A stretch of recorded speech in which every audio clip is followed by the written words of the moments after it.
Hello. এই ব্লগটার কারণটা একটু আলাদা, তাই নর্মাল ব্লগের মতো আর ওই বলছি না ওয়েলকাম টু মাই ব্লগ, কারণ এটা একটা বিশেষ কারণে এই ভিডিওটা করা। আমরা জানি গতকাল কি হয়েছে আমাদের দেশে, আহমেদাবাদে কি হয়েছে, সেই বিমান দুর্ঘটনার কথা আলাদা করে কাউকে বলার প্রয়োজন নেই, গোটা দেশ জানে, আপনারাও জানেন, আশা করছি যারা এই ভিডিওটা এই মুহূর্তে দেখছেন। কিন্তু এই ভিডিওটা আমি মনে করলাম, এবং আমি নয়, আমরা দুজনে মনে করছিলাম, মানে আমরা আলোচনা করছিলাম যে মানুষের কত কি জানার দরকার রয়েছে, যেগুলো হয়তো কিছু কিছু জিনিস সামনে আসছে, কিছুটা আসছে না।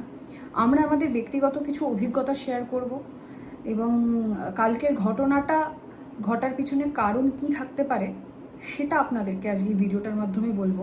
সে কারণেই ভিডিওটা করা। ন্যাচারালি আমি ভিডিও করি, অনেকে কোনোদিন বসায় না, কিন্তু আজকে আমি ওকে বললাম তুই থাক এই ভিডিওটায়।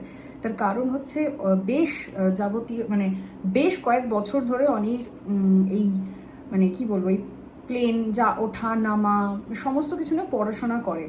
বোধহয় ওর কাছে সুযোগ থাকলে ও অ্যারোনটিক্যাল ইঞ্জিনিয়ারিং পড়তো, মানে ওর সেই ইচ্ছাটাও ছিল এক সময়, বাট যাই হোক সেটা হয়নি, অন্যদিকে চলে গেছে। মানে ওর পড়াশোনা রয়েছে, সেই জন্য আমি জানতে চাইছিলাম। ও মানে কালকে অ্যাক্সিডেন্টের পর থেকে আমি অনেকগুলো প্রশ্ন ওকে করেছি, যার উত্তর আমি অনেকগুলো পেয়েছি। এবার বলি আমাদের সঙ্গে ঠিক কী হয়েছিল।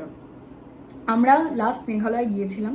মেঘালয় আমাদের 5 দিনের ট্রিপ ছিল। আমি সেই কোথায় কোথায় গেছিলাম সেই ব্লগটা আমি পরে আনবো, কারণ তার আগে মনে হলো আমার এই ভিডিওটা করা বেশি গুরুত্বপূর্ণ। আমাদের বল ফ্লাইট কী ছিল সেটা একটু তুই শেয়ার কর। এয়ার ইন্ডিয়া এক্সপ্রেসের ফ্লাইট ছিল। ফ্লাইট মডেল ছিল ওই সেম বোয়িং 737, আর ফ্লাইট ছিল কলকাতা থেকে গুয়াহাটি। তো প্রবলেমটা হচ্ছে, আমাদের যে প্রবলেমটা ফেস করেছিলাম ওটা হচ্ছে টার্বুলেন্স নিয়ে। না, টার্বুলেন্স তো কমন বিষয়, নর্মাল একটা জিনিস। এবার তার ডিফারেন্ট সিভিয়ারিটি থাকে, যেগুলো pilot even flight take off করার আগে সেগুলো গ্রাউন্ড দিয়ে দেয় ইনফরমেশনগুলো।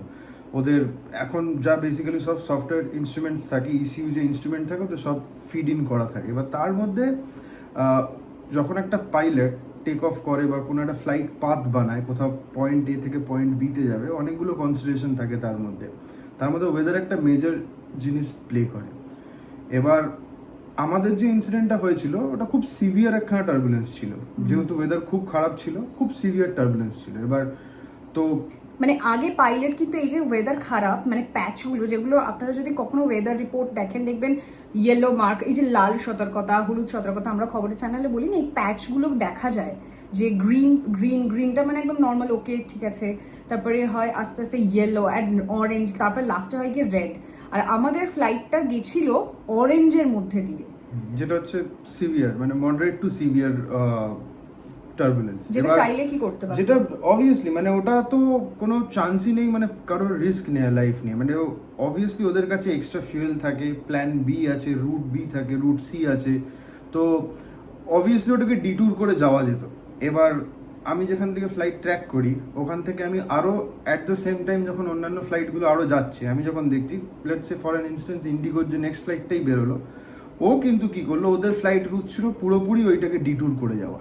হ্যাঁ, এইখানে এবার প্রবলেমটা কি হতে পারে, এয়ারলাইন বিং একটা কমার্শিয়াল কোম্পানি, ওরা কি ভাবতে পারে আমাদের ফিউল কনজাম্পশন অনেক বেড়ে যাবে যেহেতু আমরা ডিট্যুরটা করি। বাট এটা কিন্তু ঠিক নয়। But this is coming at a stake of life which should not be done. তো মানে ওটাই হচ্ছে প্রবলেমটা। বাট সেখানে ইন্ডিগোটা প্রায়োরিটি করেছে যে আমাদের আগে সেফটিটা নিতে হবে, বিকজ যখন কোনো একটা এয়ারপ্লেন টার্বুলেন্সের মধ্যে চলে যায়, anything can happen. Air India এখন মার্জার হয়ে গেছে, air Asia, Vistara, air India, এখন 3টে কোম্পানি মিলিয়ে একটা কোম্পানি নেমে যাচ্ছে, যেটা হচ্ছে এয়ার ইন্ডিয়া। এবার তার মধ্যে এয়ার ইন্ডিয়া হচ্ছে ফুল সার্ভিস একটা airline, whereas Air India Express হচ্ছে is a semi service airline, যেটা বলতে পারেন। মানে ওখানে খাওয়া দাওয়া দেওয়া হবে না, জাস্ট পয়েন্ট এ টু পয়েন্ট বি ডেলিভারি করে দেবে, মানে নিয়ে যাবে আপনাদেরকে, যেমন Indigo. But air India is a full service, মানে খাওয়া দাওয়া সব কিছু মিলস ওর মধ্যে থাকবে।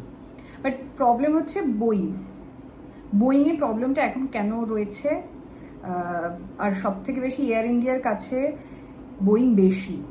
আচ্ছা, বোয়িং আর এয়ারবাসের ডিফারেন্সটা কেন, মানে কেন বাস সবাই এখন নিচ্ছে, সবাই কেন বোয়িং বাদ দিচ্ছে সেটা বল। না, বাদ দিচ্ছে ওরকম তুলনায় তো কম, মানে ব্যাপারটা হচ্ছে অ্যাডভান্স তো করছে। হ্যাঁ, কোন এয়ারলাইন মানে ফর দ্য লাস্ট এই 2018-র আগে থেকে straight 60 years Boeing maintained an engineering marvel. মানে ওদের planes were the best in stability, বিভিন্ন জিনিসের জন্য যারা জানা যেত, সেখানে এয়ারবাস কিন্তু আসতেও পারতো না, বাট ছিল মার্কেট শেয়ার সিগনিফিকেন্ট। বাট 2018-তে যখন বোয়িং ওদের একটা মডেল আনে 737 ম্যাক্স 8, সেই মডেলটার মধ্যে ওরা একটা ইনবিল্ট এমক্যাস বলে একটা ফিচার দিয়ে দেয়, যার জন্য প্লেনের যে ইনার্শিয়াটা ওটা চেঞ্জ হয়ে যায়। মানে এই যে সামনে যে প্লেনের নোজটা থাকে, পাইলট জানতেও পারবে না, এমক্যাস অটোমেটিক্যালি নোজটাকে ডাউন করবে। যার জন্য 2018-র পর থেকে 737-8 ম্যাক্স 8 প্লেনগুলোতে ইথিওপিয়ান এয়ারলাইনে একখানা বিশাল বড় অ্যাক্সিডেন্ট হয়, এভরিওয়ান ডেড। জাকার্তা এয়ারলাইনে similar thing happened, dead. Then after this two incident almost 400 জন মারা যাওয়ার পর ইউএস ফেডারেশন ঠিক করে যে প্রত্যেকটা প্লেনকে গ্রাউন্ড করে দেবে। 737 ম্যাক্স 8 অন্য মডেল, এটা কালকে যেটা হয়েছে ওটা না, ওটা ড্রিম লাইনের ছিল। তো after 20 months of investigation Boeing নিজে স্বীকার করে যে ইয়েস দেয়ার ওয়াজ আ ফ্ল, যেটা আমরা কোনো পাইলটকেও জানাইনি, কোনো ট্রেনিংও দেওয়া হয়নি এমক্যাসের ব্যাপারে, অ্যান্ড যার জন্য এই ইনসিডেন্টগুলো টেক প্লেস করে। সো বোয়িং এর একটা রেপুটেশন তৈরি হয়ে গেছে এই এরকম ব্যাপারে। এবার তাহলে বোয়িং এর মেইনটেনেন্সটা দরকার। বোয়িং আগে ভালো ছিল, এবার বোয়িং এরও একটা মার্জার হয়, তো এই মার্জারটার পর থেকে ওদের একটা কোয়ালিটিতে প্রবলেম চলে আসে। দেন দেয়ার ওয়াজ কিছুদিন আগে আর একখানা হুইসেল ব্লোয়ার বোয়িং থেকে নিজেরাই বলেছিল যে প্লেনের আর্কিটেকচারাল ডিফেক্ট আছে অনেক, যে যে মেটেরিয়ালটা দিয়ে বডিটা তৈরি করছে ওটা খুব ফ্লেমেবল। তো এরকম অনেক ইনসিডেন্টস আছে বোয়িং। ইভেন নেটফ্লিক্সের একখানা খুব ভালো সিরিজ আছে, নট সিরিজ আর ডকুমেন্টারি বলবো, বোয়িং নিয়ে। তো ওটা খুব ভালো, সেম। ঠিক আছে, আমি সেটা পরে কথা বলা যাবে, বাট আমরা কালকের ইনসিডেন্টে ফিরে আসি। মানে কালকের ইনসিডেন্টটা হওয়ার পর আমি সেই মুহূর্তে অফিস থেকে চলে আসি, বাড়িতে ছিলাম। ও পুরোটা দেখছিল, মানে ইভেন কালকে টোটালি ও অফিস করেনি, এটার মধ্যে টোটালটাই ছিল। যেহেতু বারবার বলছি ওর এটা, মানে ও কিন্তু প্রফেশনাল নয়, কিন্তু ওইটা নিয়ে পার্সোনালি নিজে পড়াশোনা করে বলে তাই ওর কয়েকটা মত ছিল। যেমন কালকের ঘটনার পিছনে দেখুন, ব্ল্যাক বক্স পাওয়া যায়নি, যতক্ষণ না ব্ল্যাক বক্স থেকে ইনভেস্টিগেট করে বিষয়টা সামনে আসে ততক্ষণ কেউ বলতে পারবে না। সবটাই মানে মানে প্রাথমিক পর্যায়ে যে যার ধারণাটা সামনে রাখছে, এর থেকে বেশি কিছু নয়। সেক্ষেত্রে স্পিড, তারপরে পাখির ধাক্কা, আমি জানি না, ও কয়েকটা বিষয় সামনে রাখছিল।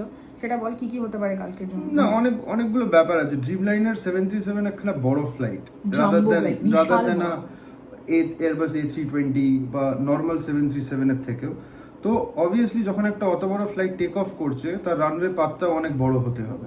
এবার আমি আজকে সকালে একটা জায়গায় দেখছিলাম যে ডিফারেন্স বিটুইন এয়ারবাসের A320-র সিমিলার সাইজের ফ্লাইট আর একটা বোয়িং 737 ড্রিম লাইনার ফ্লাইট যদি টেক অফ করে একটা সিমিলার সাইজ অফ রানওয়ে থেকে, এয়ারবাস কিন্তু আগে উঠে যাবে।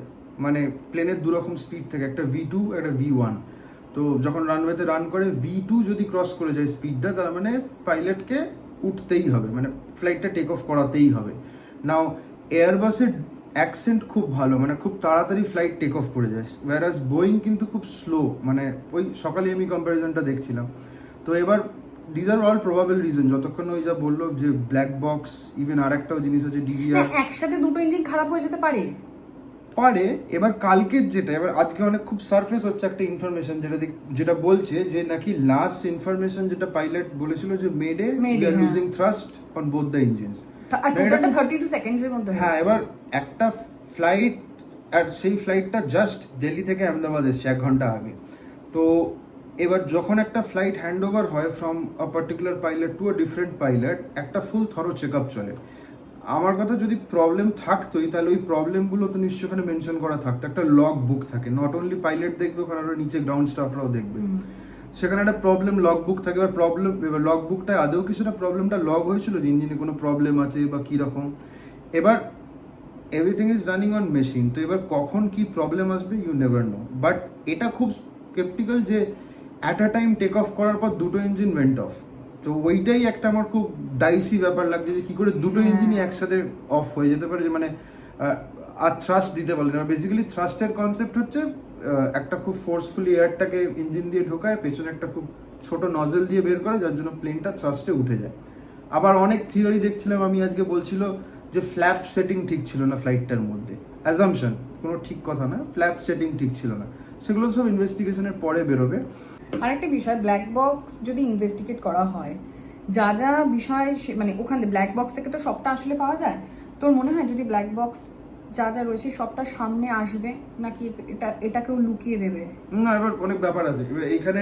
নাও সিন্স এই ইনসিডেন্টটা এখন আর ইন্ডিয়ার হাতে নেই পুরোটা, এবার এর মধ্যে এখন 3টে টিম যোগ হয়ে গেছে। এক তো ইন্ডিয়ার আন্ডারে যারা আছে ইনভেস্টিগেশন টিম তারা করবে, ইউকে থেকে একটা টিম আসছে, ইউএস থেকে একটা টিম আসছে, বোয়িং এর একখানা টিম আসছে।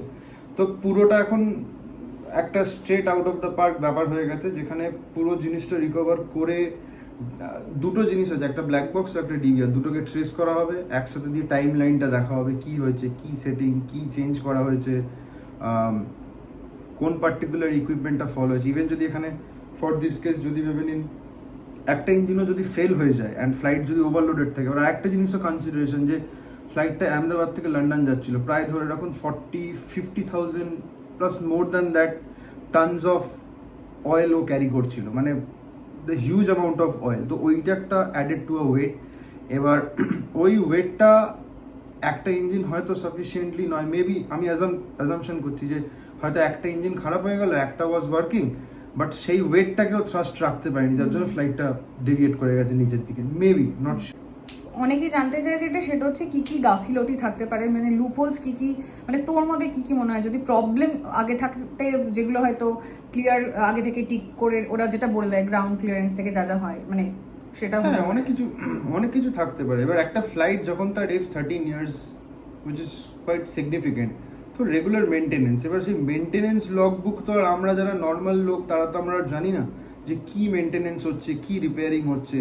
এয়ার ইন্ডিয়ার প্রত্যেকবার লোকে যা রিপোর্ট করে এক্স হ্যান্ডেল যে কোনো জায়গায় বা পোস্ট, যে ইনফোটেনমেন্ট সিস্টেম চলছে না, এসি চলছে না, তো মানে ওরা তো সামান্য ভেতরের ইনফ্লাইট জিনিসগুলোই দিতে পারছে না। মানে আমরাও এক্সপার্টদের সঙ্গে কথা বলছিলাম, এসিটা অনেকেই হয়তো ফেস করেছেন, আমরাও করেছি, অনেকবার করেছি, যে এসিটা অফ, এসিটা অন করেনি। তো অনেক সময় পাইলট একটা রিস্ক নিয়ে থাকে, মানে রিস্ক ঠিক নয়, সরি একদমই ভুল বলা হবে, রিস্ক নয়, যে চলো ঠিক আছে ইঞ্জিনের ওপর প্রেশার পড়ছে, ফ্লাই করার কিছুটা পর গিয়ে এসিটা অন করবো, তাহলে ইঞ্জিনটা কিছুক্ষণের জন্য রেস্ট পায়। এটা ফ্লাইট যখন ল্যান্ড মানে স্টল পজিশনে থাকে, ফ্লাইট নিজের পাওয়ার ব্যবহার করে না, তেল ব্যবহার করে না, তো তাকে পাওয়ার দেয় বাইরে একখানা অক্সিলারি পাওয়ার ইউনিট, একটা ছোট্ট গাড়ি যেটা ফ্লাইটের সামনে থাকে, যেটা হচ্ছে ফ্লাইটের ফ্রন্ট চাকাটার সাথে অ্যাটাচ করা থাকে। তো ও যতক্ষণ ফ্লাইটটা ল্যান্ডে থাকবে, মানে যতক্ষণ ওকে ছাড়ছে ততক্ষণ ও ওকে পাওয়ার দেবে, যাতে প্লেন ওর তেলটাকে না নিজে খরচা করে যতক্ষণ ও ল্যান্ডেড পজিশনে আছে। তো তাহলে এই যে ম্যাক্সিমাম আমরা দেখেছি, তাহলে এসিটা চলে না, তাহলে কি জন্য এসিটা চলে? এবার ডিপেন্ড করে কোন এয়ারলাইন, যেমন আমি ইন্ডিগোতে দেখেছি, ইন্ডিগোতে এসি ভালো চলে।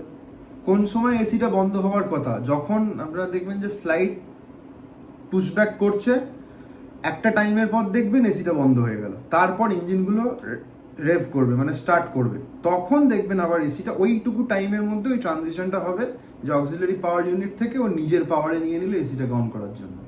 তো এইটা হচ্ছে ব্যাপার। এবার না মানে আমি ওটাই বলছি যে মানে যে অর্গানাইজেশন, না আমি বেসড অন ফিডব্যাক, যে অর্গানাইজেশন তার ভেতরের ইনএক্সপিরিয়েন্স কাস্টমারদেরকে ঠিক করে দিতে পারছে না, তো আমার তো ডাউট আছে যে তারা কি করে তাদের মেকানিক্যাল জিনিসকে ঠিক করে মেনটেনেন্স করে। এবার আমি মনে করি যে since these are all machines, তো maintenance is the most important thing. Maintenance মানে এটাই নয় যে শুধু লোকাল অথরিটি মেনটেন করবে। বোয়িং বিং আ কোম্পানি মানে ডেফিনেটলি ওদের সাথে টাই আপ আছে, তো ওদের যে মানে যে সার্ভিসটা নেওয়া থাকবে, যে ইয়ারলি কতবার আসবে ওরা দেখে ঠিক করা, আর যখন একটা এত লং রুটের একখানা লং হল ফ্লাইট যেগুলো সব, তো এগুলোর তো আমার মনে হয় স্পেসিফিক্যালি আরও বেশি কেয়ার নেওয়া উচিত, বিকজ তো এরপরে জানি না কি হবে না হবে, বাট কালকের ঘটনাটা আমাদের প্রত্যেকে কোথাও গিয়ে না মানে, এবং একটার পর একটা মানে ফ্যামিলির কে কোথায় যাচ্ছিল সেই বিষয়গুলো যখন সামনে আসছে, মানে একটা ফুল ফ্যামিলি তারা নতুন করে মানে লন্ডনে নিজেদের মানে জীবন গোছাতে চাইছিল। একজন তার হাজব্যান্ডের সঙ্গে জাস্ট জানুয়ারিতে বিয়ে হয়েছে, প্রথমবার লন্ডনে যাচ্ছিল, দুজন ভাই বোন ঘুরতে যাচ্ছিল, অনেক অনেক ঘটনা, তার মধ্যে একটা মিরাকল হয়ে গেছে। এইটা মানে এটা কে কীভাবে ব্যাখ্যা করবে, যে দেখুন আমরা অনেক পাইলটদের সঙ্গে কথা বলেছি, এক্সপার্টদের সঙ্গে, তারাও কিন্তু বলছেন যে এটা মিরাকল ছাড়া অন্য কিছু হতে পারে না। মানে হ্যাঁ এটা ঠিক যে ওইখানটা ভেঙে পড়েছিল, বিশ্বাস দেখেছিলেন যে সেই মুহূর্তে ভেঙে পড়ার পর তার সিটটা ছিটকে সামনে চলে আসে। আপনারা আশা করি তার বক্তব্য শুনেছেন, যদি না শুনে থাকেন আমি ছোট করে বলে দিচ্ছি যে বিশ্বাসের সঙ্গে ঠিক কী হয়েছিল। সে মানে তার ঘটনা সে হসপিটাল থেকে এটা বলেছে, সে যখন ফ্লাইটটা ভেঙে যায় তার চেয়ারটাও ছিটকে পড়ে যায়, তারপরে সে তাকিয়ে যখন দেখে ঠিক ফ্লাইটটা তো এইভাবে ভেঙেছে, ঠিক মাঝামাঝি, ঠিক যেখানটা ভেঙেছে এমার্জেন্সির ওই জায়গাটাতেই, ওইখানেই বসেছিলেন বিশ্বাস। ঠিক এই যে আমি দুটো পার্ট বলছি, এইখানটা বসেছিলেন বিশ্বাস। তার ডান দিক দিয়ে বেড়ে যাওয়ার একটা সুযোগ ছিল, যে হস্টেলের ভিতরে ঢুকে গেছিল, যে মেডিকেল মানে মেডিকেল হস্টেল ছিল যেখানে ডাক্তাররা তখন সেই মুহূর্তে কয়েকজন লাঞ্চ করছিল, ওই ডান দিকে ফার্স্ট ফ্লোরের ওইখানটা ভেঙে ওই পার্টটা গেছিল, সেই জন্য বেরিয়ে যাওয়ার একটা জায়গা ছিল, তারপরেই পুরোটা জ্বলে যায়, পুরোটা। তার শুধু ওইটুকুনি সুযোগ ছিল, মানে তার কাউকে নিয়ে আসার মতো সুযোগ ছিল না, এবং সে নিজেও বিশ্বাস করতে পারছে না যে সে বেঁচে গেছে। মানে একটা হয় না, পুরো ট্রমার মধ্যে রয়েছে, শারীরিকভাবে ঠিক হয়ে গেলেও মানসিকভাবে তার সুস্থ হতে বেশ কিছুদিন বা কিছু মাস মেবি সময় লাগতে পারে, সেটা ডক্টররাই বলছেন। যাই হোক, এই হচ্ছে বিষয়। আমি এই জন্যই ভিডিওটা করলাম, আর বারবার বলছি ও কোনো এক্সপার্ট বা কিছু নয়, ও নিজের পড়াশোনা করে ও, এবং এটা নিয়ে ও রীতিমতো প্রায় ঘাটাঘাটি করে, সেই জন্য আমি ওকে নিয়েই ভিডিওটা করতে বসেছি। আমার এখানে ব্যক্তিগত কোনো মত দেওয়ার নেই, আমার শুধু প্রশ্ন করা ছিল ওর থেকে, ওর এক্সপিরিয়েন্স মানে ওর পড়াশোনা থেকে যে বিষয়গুলো সামনে রাখতে পারে আমি সেগুলো আপনাদের সঙ্গে জাস্ট শেয়ার করলাম। ভিডিওটা এখানে শেষ করছি। ভালো থাকবেন, সাবধানে থাকবেন। Life is so uncertain. জীবনের প্রতিটা মুহূর্তকে বাঁচার চেষ্টা করুন, আমি মনে করি। ভালো থাকুন, ভালো রাখুন।